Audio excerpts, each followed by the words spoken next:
أعوذ بالله من الشيطان الرجيم. بسم الله الرحمن الرحيم. الرحمن علم القرآن خلق الإنسان علمه البيان الشمس والقمر بحسبان والنجم والشجر يسجدان والسماء رفعها ووضع الميزان ألا تطغوا في الميزان وأقيموا الوزن بالقسط ولا تخسروا الميزان والأرض وضعها للأنام فيها فاكهة والنخل ذات الأكمام والحب ذو العصف والريحان فبأي آلاء ربكما تكذبان خلق الإنسان من صلصال كالفخار وخلق الجان من مارج من نار فبأي آلاء ربكما تكذبان رب المشرقين ورب المغربين فبأي آلاء ربكما تكذبان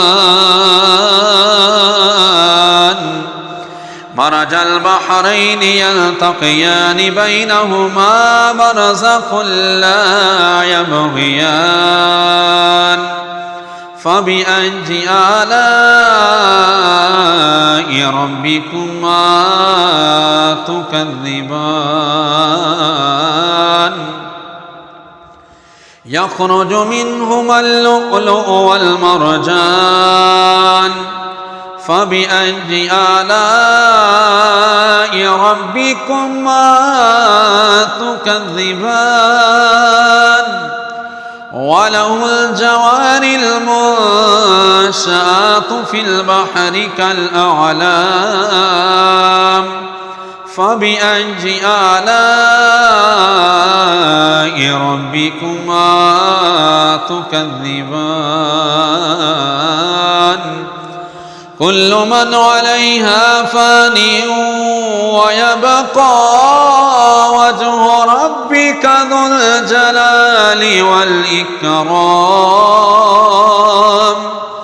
فبأي آلاء ربكما تكذبان يسأله من في السماوات والأرض كل يوم هو في شأن فبأي آلاء ربكما تكذبان سنفرغ لكم أيها الثقلان فبأي آلاء ربكما تكذبان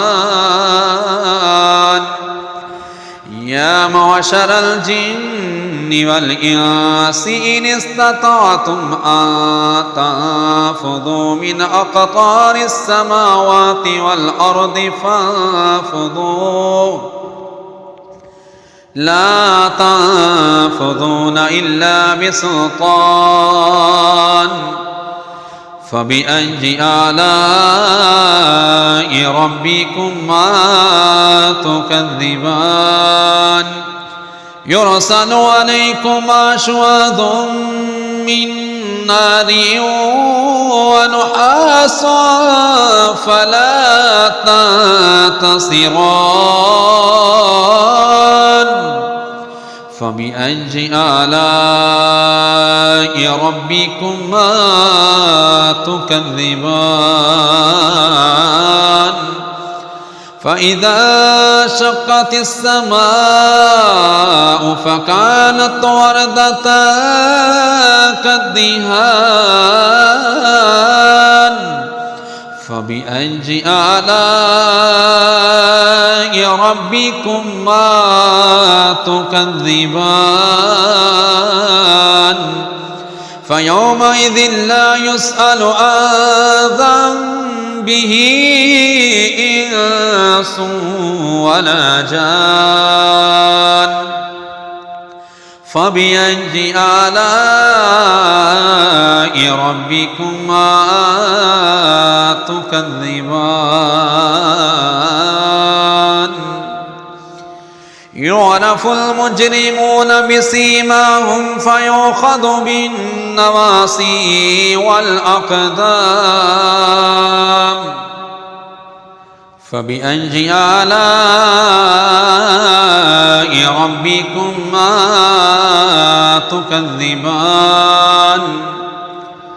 هذه جهنم التي يكذب بها المجرمون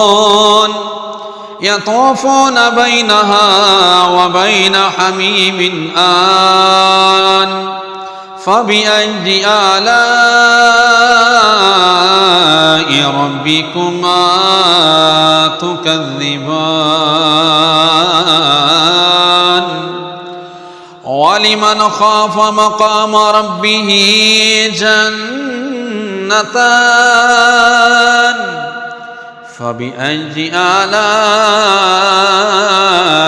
ربكما تكذبان ذواتا أفنان فبأي آلاء ربكما تكذبان فيهما عينان تجريان فبأي آلاء ربكما تكذبان فيهما من كل فاكهة زوجان فبأي آلاء ربكما تكذبان متكئين على فرش بطائنها من استبرق وجنى الجنتين دان فبأي آلاء ربكما تكذبان فيهن قاصرات الطرف لم يطمثهن إنس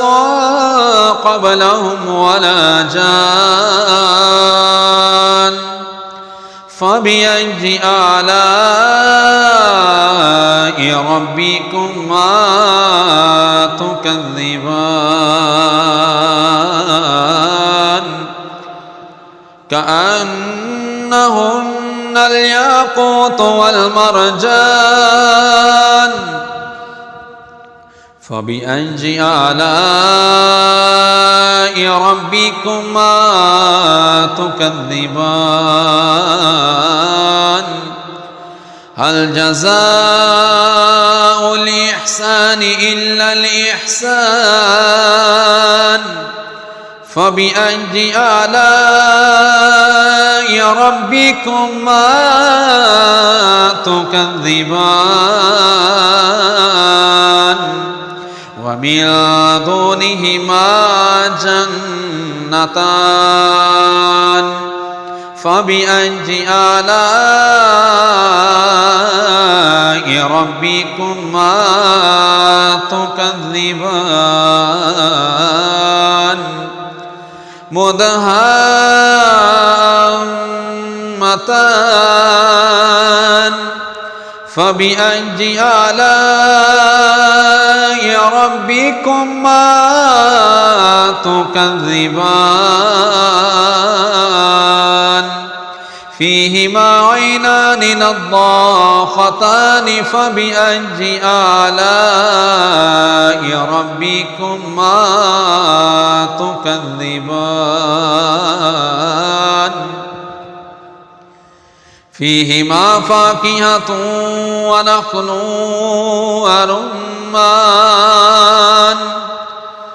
فبأي آلاء